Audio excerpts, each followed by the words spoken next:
31 de dezembro de 1988. Enquanto milhões de brasileiros se preparavam para celebrar a chegada de um novo ano, uma embarcação deslizava lentamente pelas águas escuras da Baía de Guanabara. A bordo, havia famílias inteiras, casais apaixonados, amigos brindando, crianças olhando fascinadas para o céu, esperando o momento em que os fogos de artifício iluminariam a virada do ano. Tudo parecia perfeito. O mar estava calmo, a música tocava, as taças se erguiam, e ninguém, absolutamente ninguém, imaginava que aquela festa terminaria em uma das maiores tragédias marítimas da história do Brasil.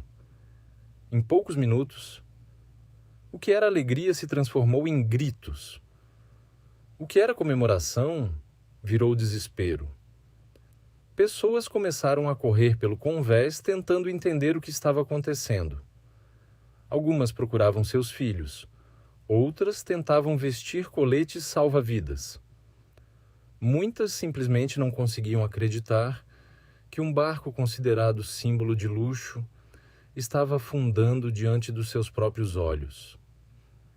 Enquanto os primeiros fogos de artifício explodiam no céu do Rio de Janeiro, dezenas de pessoas lutavam contra a água escura, o frio e o pânico. Algumas sobreviveriam para contar o que aconteceu. Outras jamais voltariam para casa.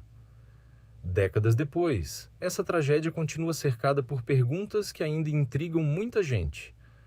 Como um passeio de Réveillon terminou em um desastre tão devastador? O acidente poderia ter sido evitado? E por que tantas vidas foram perdidas naquela noite?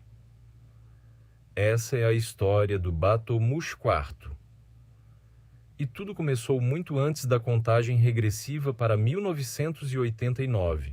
Na década de 1980, passar o Réveillon a bordo de um Bateau Mouche era um privilégio para poucos.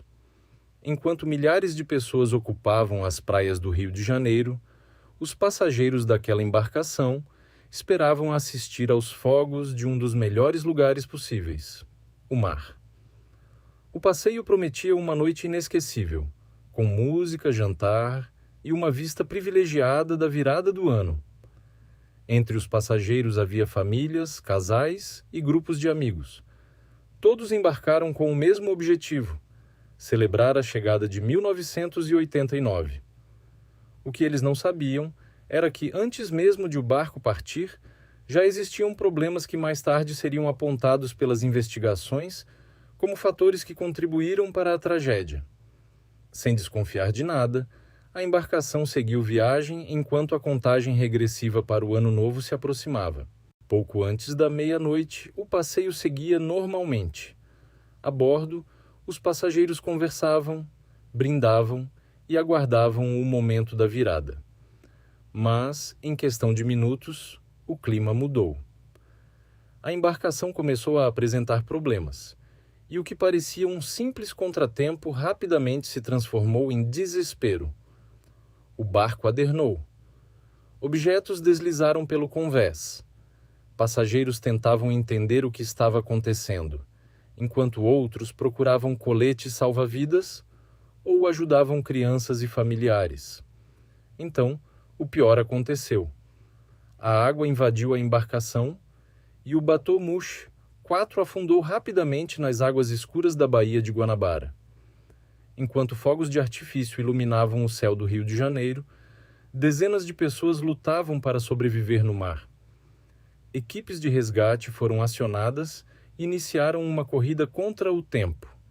Sobreviventes eram retirados da água em estado de choque, enquanto familiares buscavam notícias em meio ao caos. Quando o dia amanheceu, a dimensão da tragédia já estava clara. Ao todo, 55 pessoas perderam a vida, transformando aquela noite de celebração em uma das páginas mais tristes da história do Réveillon brasileiro.